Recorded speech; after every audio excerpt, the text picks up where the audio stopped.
ဒီနေ့ဗီဒီယိုလေးမှာတော့တရုတ်ဆောင်ဝါသနာပါတဲ့သူတွေတရုတ်ဆောင်အတတ်ပညာနဲ့ပတ်သက်ပြီးတော့လေ့လာခြင်းတဲ့သူတွေပေါ့နော်လေ့ကျင့်ခြင်းတဲ့သူတွေအတွက်ကို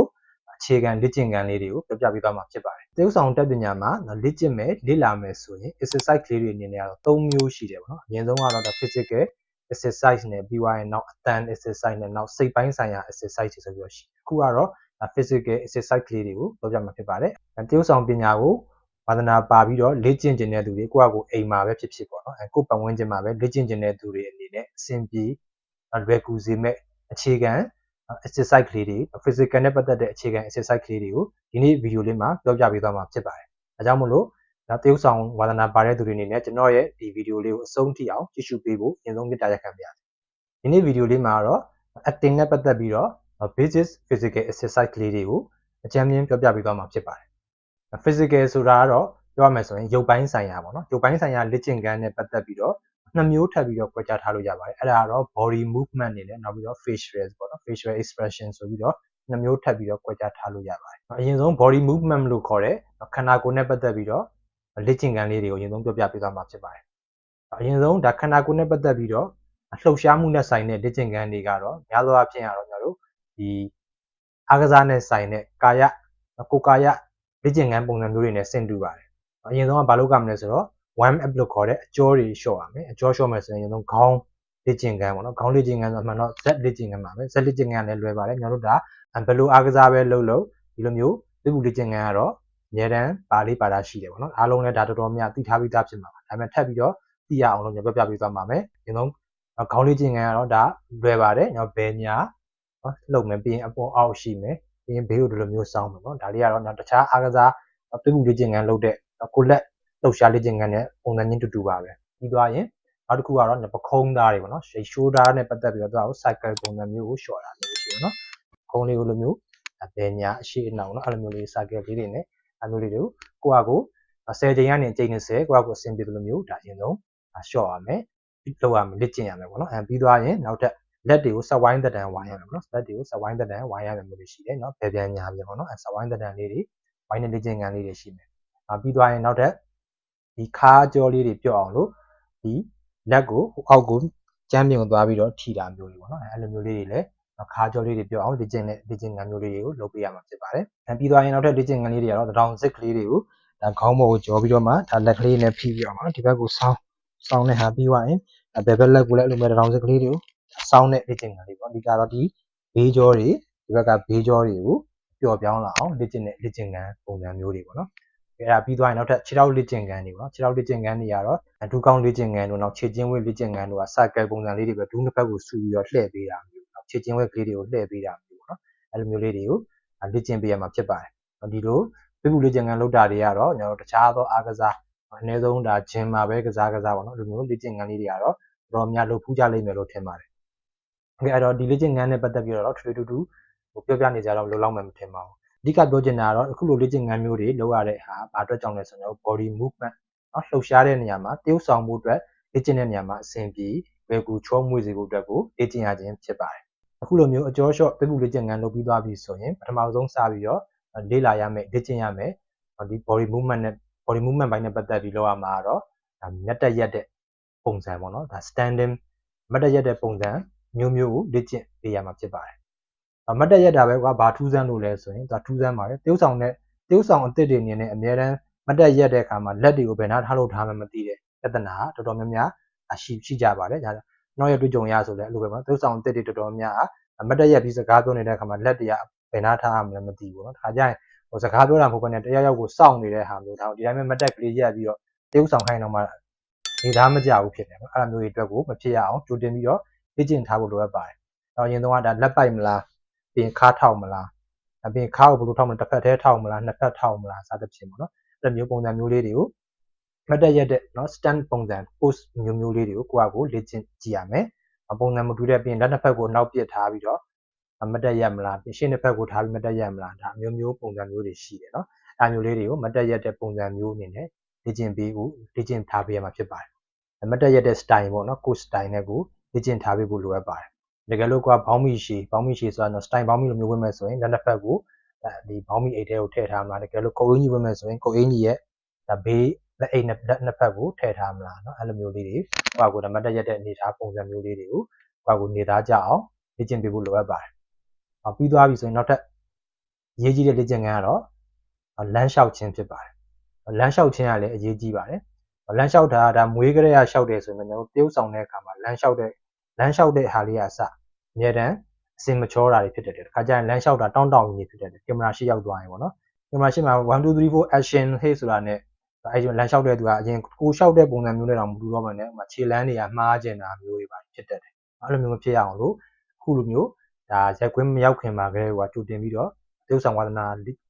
ဒနာပါတဲ့သူပြုတ်ဆောင်လုံးမဲ့သူတွေအနေနဲ့ကတော့ကြိုတင်ပြီးတော့လေ့ကျင့်ထားဖို့လိုအပ်ပါတယ်ဒီမှာတော့အခြေခံမဖြစ်မနေလေ့ကျင့်ရမယ်အမျိုးအစားလေးတွေကိုပြတ်ပြီးတော့မှဖြစ်ပါတယ်လမ်းလျှောက်နည်းပုံစံကတော့အမျိုးမျိုးရှိပါတယ်အများကြီးပဲเนาะတကယ်တမ်းအသေးစိတ်ပြောရမယ်ဆိုတော့ယာနဲ့ချီပြီးတော့ရှိပါတယ်ဒါပေမဲ့ဒီမှာတော့ဒါအဓိကမဖြစ်မနေသိထားရမယ်လေ့ကျင့်ထားရမယ်လမ်းလျှောက်တဲ့ style လေးတွေကိုပဲเนาะပုံစံလေးတွေကိုပဲပြောပြပေးသွားမှာဖြစ်ပါတယ်အရင်ဆုံးကတော့ပုံမှန်လျှောက်တဲ့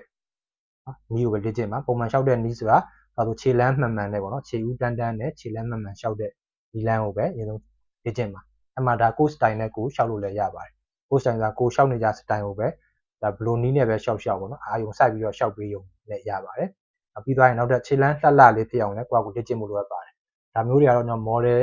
မလျှောက်တဲ့သင်တန်းတွေမှာဆိုရင်သူမျိုးလမ်းလျှောက်ပဲပုံစံမျိုးတွေကတော့သင်ထားရှိပါတယ်ခြေဦးလေးတွေကိုတန်းနေရမယ်ခြေထောက်ကိုဘယ်လိုကြွရမယ်ခြေလမ်းတစ်ခုနဲ့တစ်ခုကဘယ်လောက်ကွာရမယ်စသဖြင့်အဲ့လိုမျိုးလေးတွေသူကလည်းသူစနစ်တကျတော့ရှိပါတယ်အဲ့တော့ခုနလိုမျိုးဒါပုံမှန်လျှောက်တာကိုပြီးသွားပြီဆိုရင်နောက်ထပ်အဓိကဘာကိုကြည့်ရမလဲဆိုတော့ power walk ကိုကြည့်ရမှာဖြစ်ပါတယ် power walk ဆိုတာတော့သူကယုံကြည်မှုရှိနေတဲ့လမ်းလျှောက်တဲ့ပုံစံမျိုးပေါ့နော်ဒါကိုရင်ကိုကော့ခေါင်းကိုမော့ပြီးတော့လက်ကိုလိုမျိုးအားနဲ့မှန်နဲ့လျှောက်တဲ့ဟာမျိုးပေါ့နော်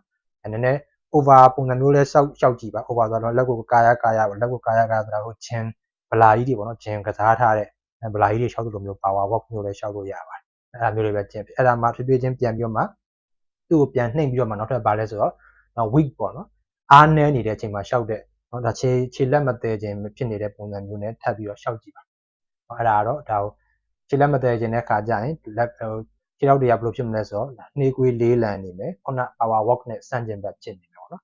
်အဲ့မှာကျတော့2မျိုးရှိတယ်ပေါ့နော်အဓိကခန္ဓာကိုယ်မှာတကယ်အားမရှိလို့ခြေလက်မသေးခြင်းဥပမာနေမကောင်းဖြစ်နေတာလမ်းလျှောက်တဲ့ပုံစံမျိုးကြတော့ဒါခန္ဓာကိုယ်နိုင်ကိုမလိုက်နိုင်တာနောက်တစ်ခုကကျတော့စိတ်သက်ကြနေတာစိတ်သက်ကြနေတဲ့ခါကျရင်ခုနလိုပဲခန္ဓာကိုယ်ကတော့အကောင်းတိုင်းရှိမယ်စိတ်သက်ကကြနေတဲ့ခါကျတော့ခြေလက်တွေကမသိနိုင်မဲနဲ့ weak ဖြစ်နေတာเนาะအဲ့လိုမျိုးဖြစ်တဲ့အဲ့လိုမျိုး2မျိုးမတူပါဘူးပေါ့နော်โอเคအဲ့ဒါဆိုရင်ခုနပုံမှန်လမ်းလျှောက်တာရှိမယ်ပြီးရင်အားနဲ့မှန်နဲ့လျှောက်တာရှိမယ်ပြီးရင်အားအင်ချီနဲ့ဆိုတာနဲ့လျှောက်တာမျိုးရှိမယ်ပြီးသွားနောက်ထပ်ဘာရှိမလဲဆိုတော့ sneak walk လို့ခေါ်တယ်ခိုးကြောင်ခိုးဝက်လျှောက်တာရှိပေါ့နော်ခိုးကြောင်ခိုးဝက်ဆိုတာကတော့အမျိုးမျိုးရှိတယ်ကိုယ့်ရဲ့ဇက်ကောင်ကတခိုးလိုမျိုးပေါ့တခိုးဆိုရင်လည်းတခိုးလျှောက်တယ်လို့တလန်းချင်းခြေပြားလေးရဆန့်လှမ်းနဲ့လျှောက်ပေါ့ဒါမှမဟုတ်ခိုးကြောင်ခိုးဝက်ကိစ္စတစ်ခုခုကြုံလာလို့အဲ့လိုမျိုးလူမသိလျှောက်ရမယ် snake walk မျိုးတွေလည်းရှိပါတော့အဲ့လိုမျိုးဖြစ်အောင်လို့လျှောက်တဲ့ snake walk လေးတွေခိုးကြောင်ခိုးဝက်ခြေလမ်းမျိုးပေါ့နော်ခိုးကြောင်ခိုးဝက်ခြေလမ်းလေးတွေလည်းအဲ့လိုမျိုးလေးတွေလည်းလေ့ကျင့်ပေးဖို့လိုအပ်ပါတယ်အဲ့လိုမျိုးခိုးကြောင်ခိုးဝက်လျှောက်ရတဲ့ခြေလမ်းမျိုးတွေကလည်းရုပ်ရှင်ရိုက်တဲ့နေရာမှာအကြောင်းတစ်မျိုးနဲ့တစ်မျိုးမဟုတ်တစ်မျိုးတော့သုံးရတတ်ပါတယ်ကိုကလည်းလျှောက်ရတတ်ပါတယ်ပေါ့နော်အဲ့အတွက်ကြောင့်မလို့ဒါ snake walk လေးတွေကလည်းလေ့ကျင့်ထားရမယ်ဖြစ်နေလေ့ကျင့်ထားရမယ်ခြေလမ်းလျှောက်နည်းမျိုးစားတွေမှာပါပါတယ်ပြီးသွားရင်နောက်ထပ်ဘာရှိအောင်မလဲဆိုတော့ဒါမူးနေတယ်ဆိုတာဒါအရက်မူးတာပေါ့နော်အရက်မူးတဲ့လမ်းလျှောက်တာပေါ့နော်ဒါ main ကလေးပဲယောက်ျားလေးပဲဖြစ်သူကအရက်မူးတဲ့အခါမှာသူကလည်းသူမူးတဲ့အခါဘယ်လိုလျှောက်မလဲဆိုတဲ့ဟာမျိုးရှိတယ်ပေါ့နော်အဲ့တော့နောက်ဆုံးအဖြစ်ကတော့ရုပ်ရှင်တွေထဲမှာလျှောက်တဲ့ပုံစံမျိုးတွေလည်းရှိတယ်လို့အပြင်မှာလည်းကိုယ့်အကိုလေ့လာကြည့်လို့ရပါတယ်မူးပြီးရေးဆိုရင်သူကအဓိကခြေထောက်တွေကတရွတ်တိုက်ဆွဲနေမယ်ခြေလမ်းတွေကတစ်ခုနဲ့တစ်ခုမြောက်ဖို့ကခက်နေမယ်စသဖြင့်အဲ့လိုမျိုးလေးတွေကိုကလျှောက်ရင်းနဲ့ရင်းရိုင်နေမယ်အဲ့လိုမျိုးဆိုဒါအရက်မူးတဲ့ခြေလမ်းပေါ့နော်အဲ့လိုမျိုးပြောလို့ရပါတယ်ပြီးသွားရင်နောက်ထပ်ဘာရှိအောင်လဲဆိုတော့ injury work လို့ခေါ်တဲ့သူကဒဏ်ရာအနာတရဖြစ်နေတဲ့အချိန်မျိုးမှာလျှောက်တဲ့ခြေလမ်းမျိုးပေါ့နော်ဒဏ်ရာအနာတရဖြစ်တဲ့ဆိုတော့ခုနweak ဖြစ်နေတဲ့ဟာနေတော့မတူဘူးပေါ့နော် weak ဖြစ်နေတဲ့ဆိုတာခန္ဓာကိုယ်ကခြေလက်မသေးခြင်းဖြစ်တာဒဏ်ရာနာတရားဆိုတာကြောင့်ခုမှ bike မှာထားလိုက်ပါတော့ဓာတ်ဒဏ်ရာတစ်ခုခုဖြစ်သွားတယ်အားမို့ကတနက်မှန်ထားတယ်နော်သူရဲ့ဇက်ကောင်ကအဲ့ချိန်မှာကိုကဘလို့ဖြစ်နေပြီလဲနော်ခြေလမ်းကိုနိုင်ယူပြီးတော့အားယူပြီးတော့ရှောက်နေရတယ်ပုံစံမျိုးအဲ့ညာဥမာနောက်တစ်ခုကဒဏ်ရာဘယ်မှာရှိတာလဲ bike မှာရှိတယ်လို့ခြေထောက်မှာရှိနေခြေထောက်မှာဖြစ်နေတဲ့ဒဏ်ရာဆိုရင်သူ့ရဲ့လမ်းလျှောက်ပုံစံတစ်မျိုးဖြစ်နေမှာနော်အဲ့တော့အဓိကတော့ဗာလဲဆိုတော့ဒဏ်ရာရနေတဲ့အချိန်မှာလမ်းလျှောက်တဲ့ပုံစံမျိုးကိုကိုကလေ့ကျင့်ပေးထားရမယ် အဲ့လိုမျိုးလေးတွေလေ့ကျင့်ထားဖို့လိုအပ်ပါတယ်အခုပြပြသွားတာလေးကတော့အခြေခံလမ်းလျှောက်နည်း5မျိုးပေါ့နော်ပုံမှန်လမ်းလျှောက်တာရှိမယ်ပြီးသွားရင်အားနဲ့မှန်နဲ့လျှောက်တာရှိမယ်ပြီးသွားရင်အားအင်ကြီးနဲ့စွာနဲ့လျှောက်တာရှိမယ်ပြီးသွားရင်နောက်ခုနလိုမျိုးဒီ snake walk လို့ခေါ်တဲ့ခိုးကြောင်ခိုးဝက်လျှောက်တာရှိမယ်ပြီးသွားရင်နောက် injury walk လို့ခေါ်တဲ့ဒဏ်ရာရနေတဲ့အချိန်မှာလျှောက်တဲ့ဟာမျိုးရှိတယ်အဲ့ဒီ5မျိုးကတော့အဓိကမဖြစ်မနေကျင့်ထားတဲ့လေ့ကျင့်ထားတဲ့ခြေလမ်းလျှောက်နည်း5မျိုးပဲဖြစ်ပါတယ်လမ်းလျှောက်နည်း5မျိုးကိုကျင့်ပြီးသွားပြီဆိုတော့နောက်ထပ်ပြေးတဲ့နည်းပေါ့နော်ပြေးတာလေးတွေလည်းလေ့ကျင့်ထားဖို့လိုအပ်ပါတယ်ရုပ်ရှင်ထဲမှာတော့မဖြစ်မနေပြေးရအများတန်းပြေးနေရတာမဟုတ်ပေမဲ့သူ့ရဲ့ဇဝင်ကန်းလိုအပ်ချက်လိုအပ်တယ်လို့မျိုးပြေးရတာတွေရှိလာတတ်ပါတယ်ပြေးတာတော့ဥမာပုံမှန်ပြေးတာမျိုးရှိတယ်ခုနလမ်းလျှောက်သလိုလမ်းလျှောက်တာမျိုးနဲ့ပဲကျွန်တော်တွက်လိုက်မယ်ဆိုရင်ပုံမှန်ပြေးတာလားပုံမှန်ပြေးတာတော့ကျွန်တော်ဘယ်လိုမျိုးရှိလဲဆိုပုံမှန်ပြေးတယ်မှာဒီတိုင်းအားကစားလေ့ကျင့်လို့ပြေးသလိုမျိုးပြေးတာမျိုးရှိသလိုနေရာတစ်ခုခုကိုရောက်လို့ဥမာလွတ်လပ်တဲ့ကမ်းခြေရောက်သွားလို့ခါကျတော့ပျော်သွားလို့လွတ်လွတ်လပ်ပြေးတာမျိုးရှိတယ်ပုံမှန်ပြေးတာတွေအဲမှာပဲထည့်ထားလို့ရပါတယ်ပုံမှန်ပြေးတာကိုကျွန်တော်ကျင့်မယ်ဆိုရင်တော့ခုနဟာတွေကိုခဏမေးလိုက်မယ်ဆိုရင်ကိုယ့်ရဲ့ပုံမှန်ပြေးတဲ့ပုံစံမျိုးပေါ့နော်ဘူးပဲမရှိဘဲနဲ့ပြေးနေတဲ့ပုံစံမျိုးဒီကနောက်ထပ်ဘာရှုံးမလဲဆိုတော့ပြေးတဲ့နေရာမှာ2မျိုးထပ်ရှိပါတယ်အဲ့ဒါဘာလဲဆိုတော့ထွက်ပြေးတာနဲ့ပြေးလိုက်တာဖြစ်ပါတယ်အဲ့တော့ပြေးတာချင်းကတော့ထွက်ပြေးတာနဲ့ပြေးလိုက်တာချင်းကမတူပါဘူးထွက်ပြေးတယ်ဆိုတာဥမာကိုယ့်နောက်ကလိုက်လာတဲ့တစုံတစ်ခုကြောက်စရာလန့်စရာတစ်ခုခုကိုကြောက်လို့ထွက်ပြေးတာမျိုးလည်းဖြစ်နိုင်တယ်လို့ဘာအကြောင်းရင်းမှမသိဘဲနဲ့ကိုထွက်ပြေးတာမျိုးလည်းရှိတယ်ဒါထွက်ပြေးတဲ့နေရာမှာလည်းမျိုးမျိုးရှိရပါတော့ထွက်ပြေးတာမှာဘယ်လိုမျိုးလဲဆိုတော့ဥမာအိမ်ကနေပြီးမှကိုကမိဘမောင်းထုတ်လိုက်လို့မင်းထွက်သွားကွာဆိုပြီးတော့အဲ့ဒါကိုစိတ်နာနဲ့အားနဲ့အိမ်ကိုထားခဲ့ပြီးတော့ပြေးတာအဲ့တော့နောက်ကလိုက်လာမှန်းမသိဘူးကိုကဒီ emotion နဲ့ပေါ့နော်ခံစားချက်နဲ့ပြေးနေတာပဲရှိတယ်ဒါပေမဲ့သူ့ရဲ့အပြေးနှုန်းကပုံမှန်ပြေးတာမျိုးနဲ့တော့မတူတော့ဘူးသူကအမှစိတ်နာတာတွေဝမ်းနေတာတွေနဲ့ပြေးတာမျိုးအဲ့ဒါမျိုးဒါထွက်ပြေးတာပဲနောက်တစ်ခုကျနောက်ကမှတရေတစေတွေ့လို့ဒါမှမဟုတ်နောက်ကသူနဲ့လိုက်ပြစ်နေလို့ပြေးတာကြတော့ခုနလိုမျိုးဥရဖားရဖြစ်သွားပြီနော်လက်ကားရခြေကားရနဲ့ပြေးရင်ပြေးရမှာနော်သူရဲ့ပုံစံသူရဲ့ဇက်ကောင်မှမဟုတ်ဘူးဇက်ကောင်ကဒါပုံမှန်ကြောက်တတ်တဲ့သူဆိုရင်ပို့ဆိုးပြီးတော့လက်တွေပါညှောက်ပြီးတော့ပြေးတာမျိုးအဲ့လိုမျိုးဖြစ်တတ်တယ်ဟိုမှာလူမိုက်တွေအုပ်စုတိုက်ကြီးဒုတ်တွေဓာတ်ရည်နဲ့လိုက်လာတာလားအဲ့မှာမူတည်ပြီးတော့ကိုကအသက်လူပြီးတော့ပြေးတဲ့အခါကျရင်ခုနလိုစမတ်ကြပြေးဖို့ဆိုတာမလွယ်တော့ဘူးဟိုလက်ကားရခြေကားရနဲ့ပေါ့နော်အဲ့လိုမျိုးပြေးရမျိုးပဲရှိတယ်အဲ့လိုမျိုးတွေလည်းကျင့်ထားဖို့လိုအပ်ပါတယ်အဲ့ဒါကတော့ဒါထွက်ပြေးတာပေါ့နော်ထွက်ပြေးတဲ့ချိန်မှာမျိုးမျိုးရှိတယ်ပေါ့နော်ပြီးသွားရင်နောက်ထပ်အဲ့ဒါပြီးတော့ပြေးလိုက်တာဆိုတာတော့အရှိရထွက်ပြေးသွားတဲ့ကိုယ်စီကထိုးခုကိုယူသွားပြီးတော့လူပြေးသွားတဲ့ကောင်နောက်ကို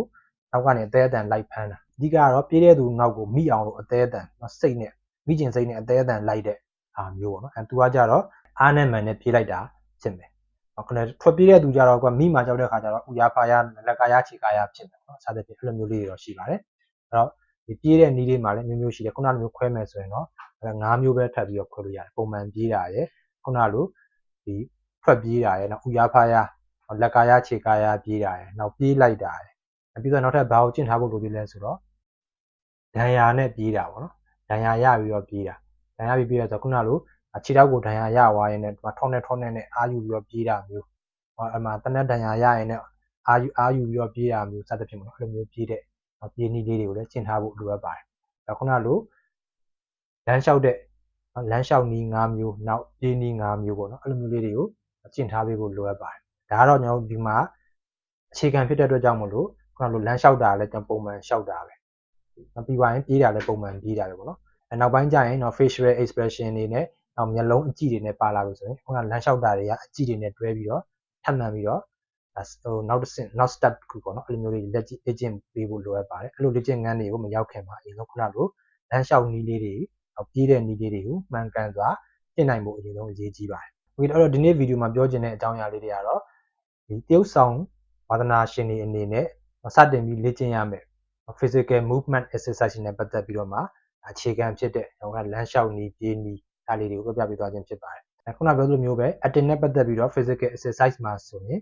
body movement เนาะခန္ဓာကိုယ်နဲ့နောက် facial ဆိုပြီးတော့ဒါမျက်နှာဆိုပြီးတော့2မျိုးရှိပါတယ်ဒီနေ့ပြောသွားချင်တာကတော့ body နဲ့ပတ်သက်ပြီးတော့အခြေခံလေးတွေကိုပဲပြပြပေးသွားခြင်းဖြစ်ပါတယ်နောက်လာမယ့်ဗီဒီယိုကြရင်တော့ facial နဲ့ပတ်သက်ပြီးတော့ facial ကိုလည်းခုနလိုသွေးပူလေ့ကျင့်ခန်းအကျော်လျှော်နည်းဘယ်လိုလုပ်ရမလဲနောက်ဘာတွေလေ့ကျင့်ရမလဲဆိုတဲ့အကြောင်းအရာလေးတွေကိုထပ်မံပြီးတော့